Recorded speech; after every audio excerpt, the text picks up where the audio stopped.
I saw my daughter at the Safeway on Harrison Street, standing in the checkout line with a basket half full of groceries. Nothing fancy, store-brand pasta, marked-down chicken breasts, a gallon of milk. The kind of cart you see when someone's counting every penny.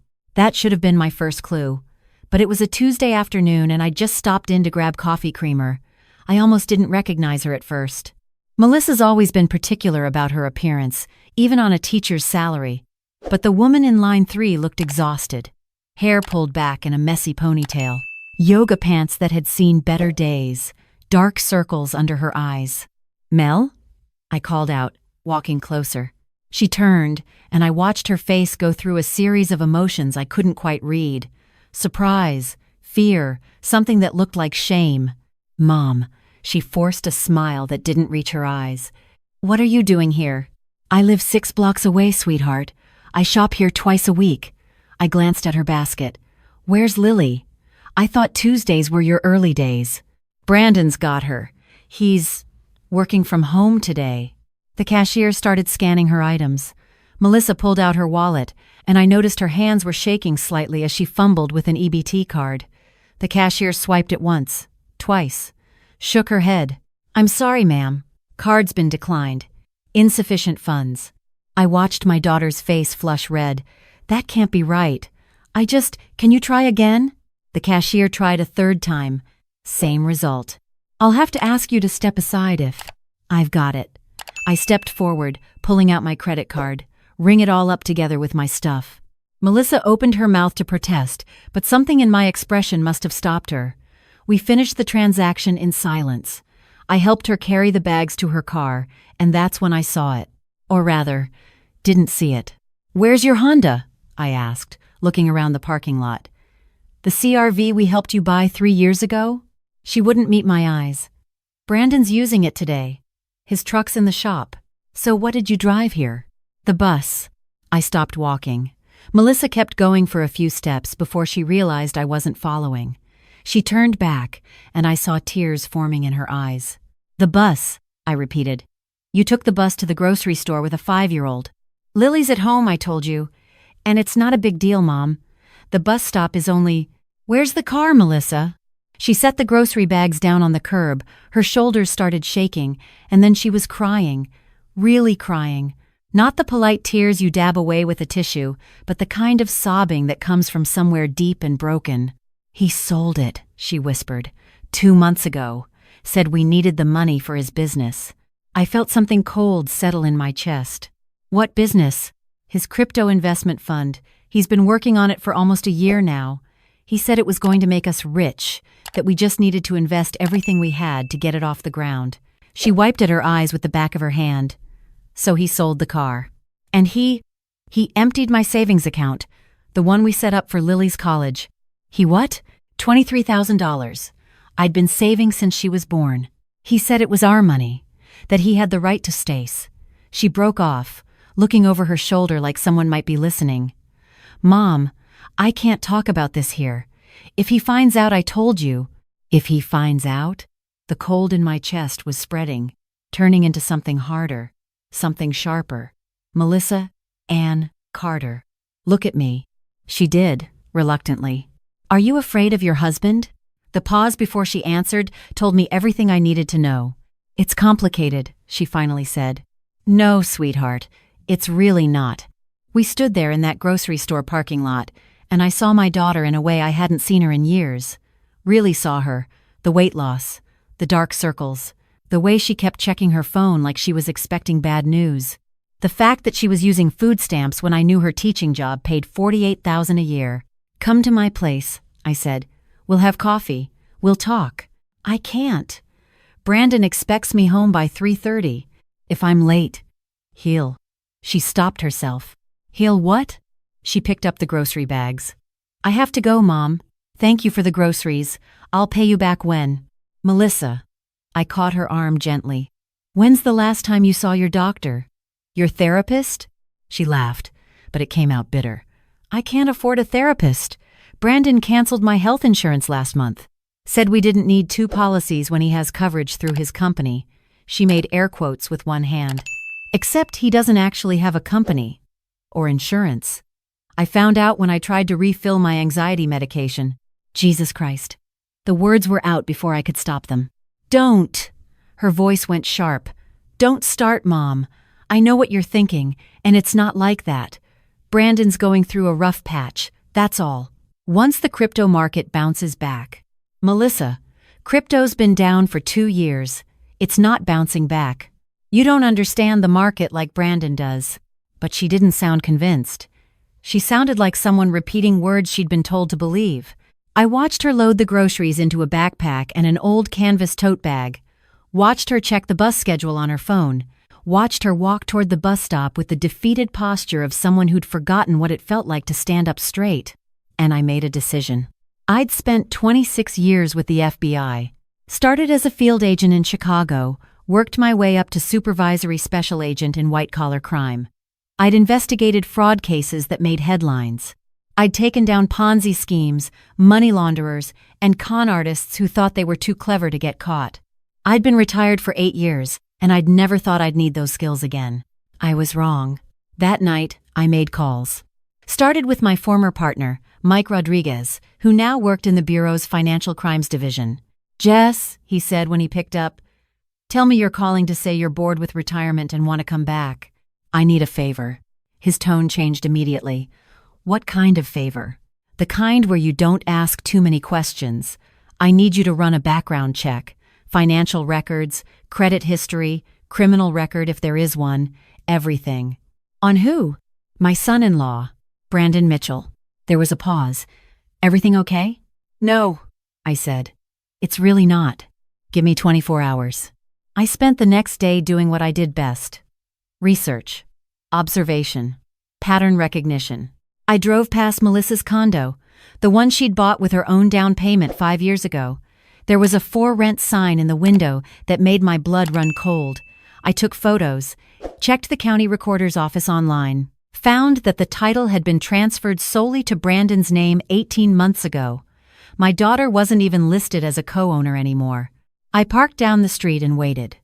At 2:47 p.m., I saw Brandon leave the building, get into Melissa's Honda CR-V, and drive away.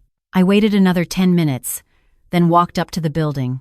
The landlord was in the lobby, checking the mail. Excuse me, I said, putting on my friendliest smile. I'm interested in the unit for rent. The one in Building B? Oh, that's not available yet, she said. Tenants just moved out last week, and we're still doing repairs. Should be ready in 2 weeks. The listing said it's been available for 6 months? 6 months? She frowned. No, the Mitchells have been there for 3 years. Nice couple, or they were, until he started collecting the rent checks and keeping them. My smile froze. I'm sorry? The husband. He convinced his wife to add him to the deed, then started renting the place out without telling her. Kept the money for himself while they moved into some studio apartment across town. She only found out when I served them an eviction notice for unpaid HOA fees. She shook her head. Women think they're marrying Prince Charming and end up with a con artist. I thanked her and left before I said something I'd regret. Mike called me back that evening. Jess, where'd you find this guy? That bad? Brandon Mitchell, age 32. No college degree, no registered business, no actual employment in the last 14 months. But he's got a lot of expenses. Specifically, 3 credit cards maxed out in your daughter's name. $18,000 in gambling debt at an Atlantic City casino. And get this, he's under investigation by the SEC for running an unregistered securities scheme. He's been taking investments from people for his crypto fund, but there is no fund. He's just pocketing the money. I sat down hard on my couch. How much? Best estimate? About $140,000 from 17 different investors, none of whom know they've been scammed yet. Where's the money? Gone. Gambling? Luxury expenses? Who knows? The guy's a walking disaster. He paused. Jess, your daughter needs to get out of there. Now. Before he drags her down with him. I'm working on it. Work faster. If he gets arrested, they'll come after her assets too. Everything in her name is at risk. I thanked him and hung up. Then I did what I should have done from the beginning. I drove to my daughter's place, the studio apartment I didn't even know existed. It was in a building that should have been condemned. Peeling paint, Broken security door, the smell of mildew in the hallway. I found their unit on the third floor and knocked. Melissa answered, and I saw the bruise on her wrist before she could hide it behind her back. "Mom, you can't be here. Show me your wrist." "It's nothing." I bumped into the Melissa Ann Carter. "Show me your wrist right now." She did. Finger-shaped bruises, dark purple against her pale skin, fresh, maybe 2 days old. "Where's Lily?" I asked quietly. "Sleeping." Brandon's mother picked her up for a sleepover. "Good." I stepped into the apartment, and what I saw made me want to cry. One room, maybe 300 square feet, a mattress on the floor. No furniture except a plastic table and 2 folding chairs. Melissa's teaching materials stacked in boxes against the wall. "Talk to me," I said. "Tell me everything." And finally, my daughter broke. It poured out of her. How Brandon had been charming at first, attentive, supportive. How he'd proposed after 6 months, married her after 8. How things changed after the wedding. Slowly at first. He needed access to her bank account to manage their finances better. He needed to be on the title to her condo because married couples should own things together. He needed her savings for his business opportunity. How his mother, Linda Mitchell, had moved to town and started inserting herself into everything. How Linda would show up unannounced, criticize Melissa's housekeeping, her cooking, her parenting. How Linda would tell Melissa that she needed to support her husband's dreams and stop being selfish. How Brandon started controlling everything. What she wore, where she went, who she talked to, how he'd check her phone, her emails, her location. How he'd convinced her to quit her first teaching job because a male colleague was too friendly. How he'd isolated her from her friends, made her feel like she was crazy for questioning him. And then the threats started. If she didn't cooperate, he'd take Lily. His mother was a retired family court mediator. She had connections. They'd prove Melissa was an unfit mother. She'd never see her daughter again. "I was so ashamed," Melissa whispered. "You raised me to be strong, independent. And I let this happen. I let him turn me into someone I don't even recognize." I pulled my daughter into my arms and let her cry. And while she cried, I made another decision. Brandon Mitchell had picked the wrong family to mess with. Over the next 2 weeks, I built a case like I was back at the bureau. I installed security cameras in Melissa's apartment while Brandon was out. Caught him screaming at her over burnt toast. Caught him grabbing her arm hard enough to leave marks when she asked about the bank statement. Caught him threatening to make sure you never see that kid again when she questioned where the rent money was going. I pulled Melissa's financial records. Documented every fraudulent transaction, every forged signature, every account he'd drained. I interviewed the neighbors, got statements about the shouting, the sounds of things breaking, the night Melissa showed up at their door with Lily, asking if they could stay there for a few hours. I contacted the 17 people who'd invested in Brandon's fake crypto fund, recorded their statements, collected their documentation. I reached out to Linda Mitchell's former colleagues in family court, found out she'd been asked to retire early after accusations of bias and unprofessional conduct, found 3 families who'd filed complaints against her.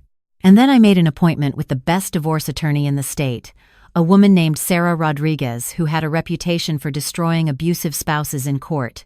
"Your daughter has a strong case," Sarah said after reviewing everything I'd compiled. "Fraud, financial abuse, coercion. And if he's threatened her regarding custody, we can get a restraining order immediately." "I want more than that," I said. "I want him arrested. The SEC investigation will take months. I want him in handcuffs now." Sarah smiled. "I like the way you think.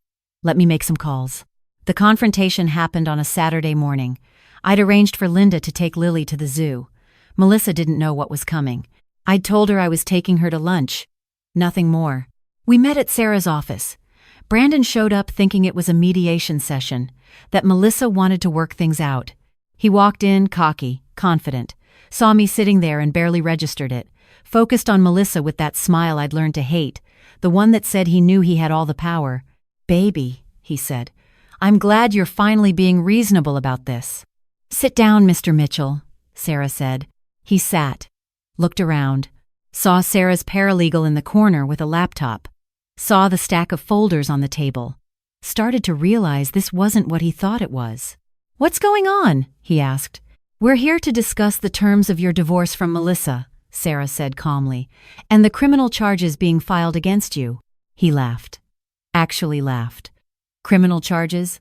For what? Fraud, identity theft, financial coercion, domestic abuse. Sarah slid a folder across the table.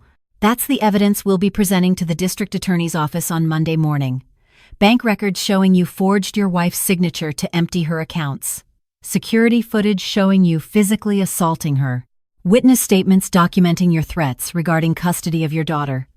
And my personal favorite documentation of your unregistered securities scheme. I watched the color drain from his face. You can't prove any of that. Actually, I said, speaking for the first time, we can. Every single bit of it.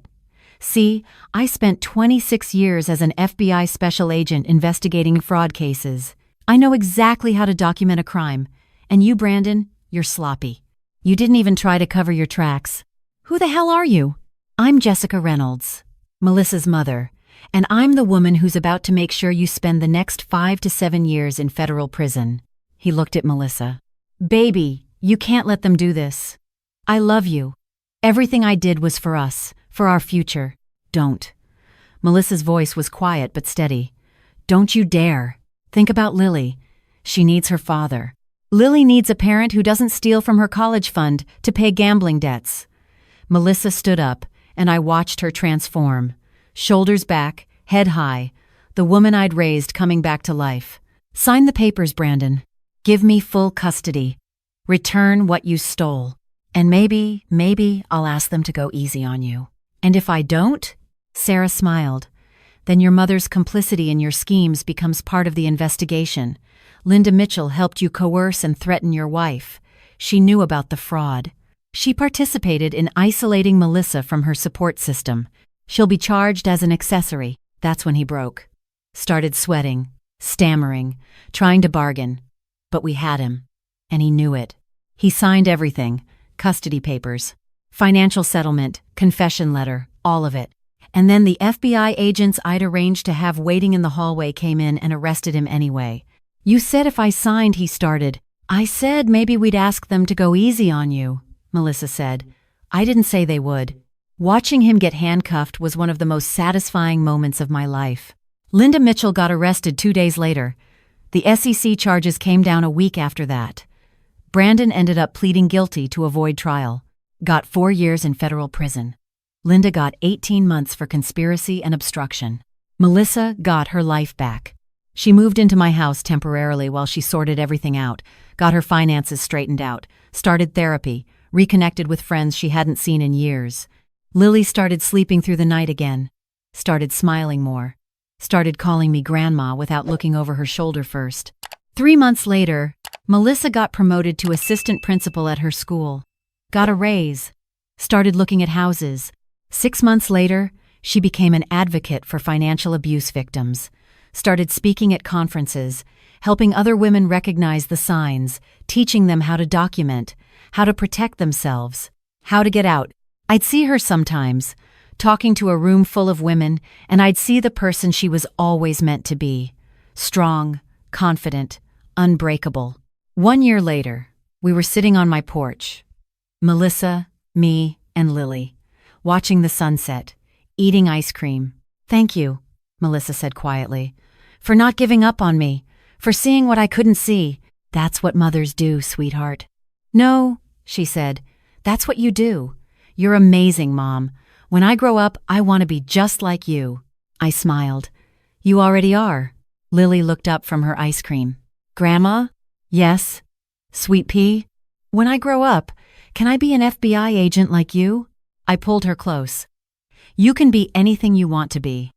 Just remember you're stronger than you think, braver than you believe, and you never, ever have to let anyone make you feel small. She nodded seriously, then went back to her ice cream. Melissa caught my eye and smiled. A real smile. The kind I hadn't seen in years. And I thought about that day in the Safeway parking lot, watching my daughter with her declined EBT card and her grocery bags and her defeated shoulders, wondering how I'd missed the signs, how I'd let it get so bad. But maybe that's the thing about abuse. It's designed to be invisible, to isolate, to make victims feel like they're alone, like no one will believe them, like they deserve it. The important thing is what you do when you finally see it. You don't look away. You don't make excuses. You don't wait for it to get better on its own. You step in, you document, you fight, you protect, and you never, ever give up on the people you love. Because that's what family does. That's what mothers do.